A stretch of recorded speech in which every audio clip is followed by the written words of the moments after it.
Assalamualaikum warahmatullahi wabarakatuh. Salam bahagia untuk kita semua, Bapak Ibu Guru dan aksi nyata Prasetya SPD SDN Negeri 2 Kota Kediri.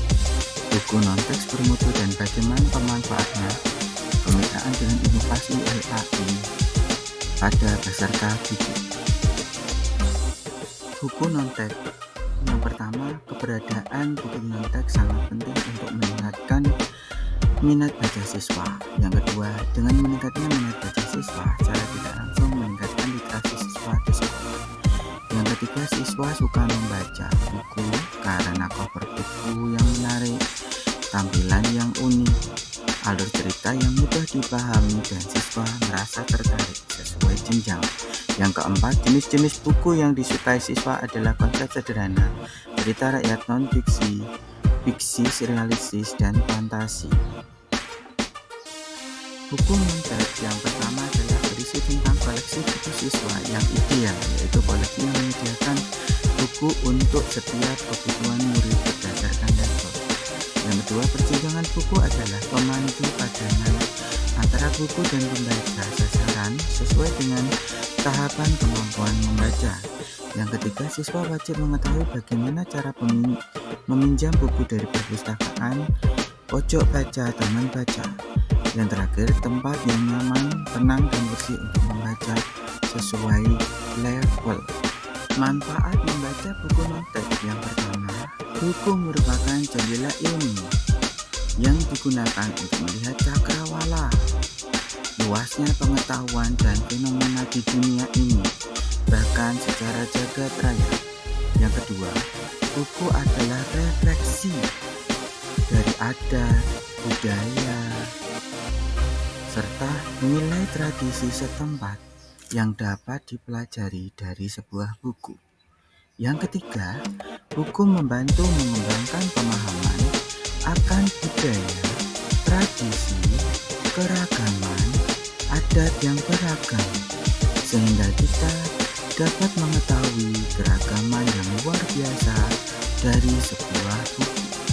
Yang keempat, buku dengan cerita fantasi dan ilustrasinya yang menarik untuk mengandung imajinasi dan kreativitas siswa dalam memahami buku, sehingga mereka ikut merasakan apa yang dilukiskan, diilustrasikan dalam sebuah buku. Faktor yang harus diperhatikan dalam pengelolaan sudut baca. Yang pertama, buku di sudut baca perlu ada data inventaris. Yang kedua, mengecek kelengkapan buku bacaan secara berkala 1 minggu sekali. Yang ketiga, membuat peraturan pada sudut baca agar pembaca yang lain merasa nyaman dan tidak terganggu, sehingga kegiatan membaca menjadi menyenangkan dan menarik. Yang keempat, cover buku dibaca menghadap ke depan, sehingga siswa mudah untuk mencari dan melihat, serta tertarik untuk membaca buku sesuai kebutuhannya. Langkah-langkah. Yang pertama, guru membuat jadwal membaca mandiri di sudut pojok baca. Yang kedua, guru membuat jurnal membaca setiap murid sebagai alat pemantau partisipasi literasi murid sesuai level. Yang ketiga, guru memberi aktivitas tindak lanjut dari buku yang telah dibaca. Yang keempat, guru membuat jadwal literasi berbagi praktek baik di depan kelas, dalam bentuk karya, dalam bentuk cerita sesuai bahasa sendiri, dalam bentuk pembuatan gambar, ataupun dalam bentuk-bentuk lain sebagai wujud pemahaman literasi dari buku yang telah dibaca sehingga mudah untuk dipahami. Umpan balik membaca di perpustakaan sangat seru.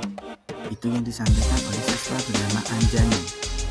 Dengan buku menambah wawasanku, yang disampaikan oleh siswa bernama Nur Hanifah.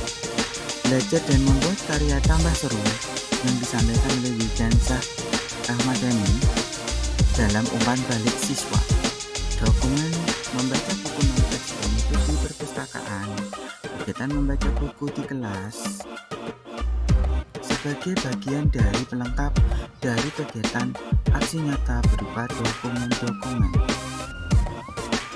Dokumen penerapan literasi bercerita, buku non-teks dan berbagi cerita dengan teman di kelas merupakan bagian dari peningkatan kualitas literasi siswa sehingga siswa dapat membagikan pengalamannya dia membaca dalam bentuk cerita, sehingga teman lain pun dapat ikut merasakan menariknya dari sebuah buku, sehingga siswa lain juga semangat untuk membaca buku non-teks di kelas. Dokumen hasil siswa merupakan literasi karya siswa yang terbingkai dalam bentuk puzzle, dalam bentuk cerita berbagi, dalam bentuk media dua dimensi, ataupun dalam bentuk tempelan, dalam bentuk mading, dan juga dalam bentuk bercerita kepada teman, berbagi cerita menariknya sebuah buku dari sudut pandang siswa, sehingga siswa lain pun ikut semangat untuk literasinya ditingkatkan menjadi lebih baik dan mendapatkan wawasan baru, ilmu baru. Dokumen dapat dilengkapi dengan kartu literasi dan kartu peminjaman buku.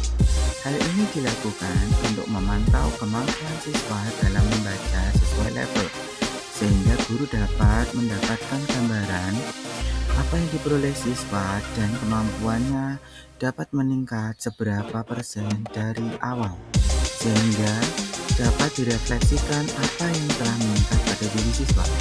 Sedangkan kartu peminjaman buku digunakan untuk memantau administrasi buku, kondisi buku, serta banyaknya buku hingga memudahkan untuk pengecekan. Refleksi buku non-teks bermutu merupakan salah satu bacaan yang berisi syarat ilmu untuk mengungkap rahasia seluruh alam semesta secara fenomena alam dan sosial. Buku non-teks bermutu merupakan salah satu bacaan yang disajikan untuk menambah hasanah literasi yang baik bagi siswa setiap jenjang dan level. Kemampuan siswa dan sekolah wajib mengupayakan buku ini ada di setiap perpustakaan sekolah dan pojok baca agar siswa mendapatkan layanan literasi yang menyenangkan, literasi yang mengasihkan, serta mendapat wawasan yang baru dalam sebuah buku non-teks. Semoga barokah dan bermanfaat. Terima kasih telah mengunjungi YouTube tentang PMM buku teks bermakna. Semoga bermanfaat untuk Bapak Ibu guru hebat. Waalaikumsalam warahmatullahi wabarakatuh.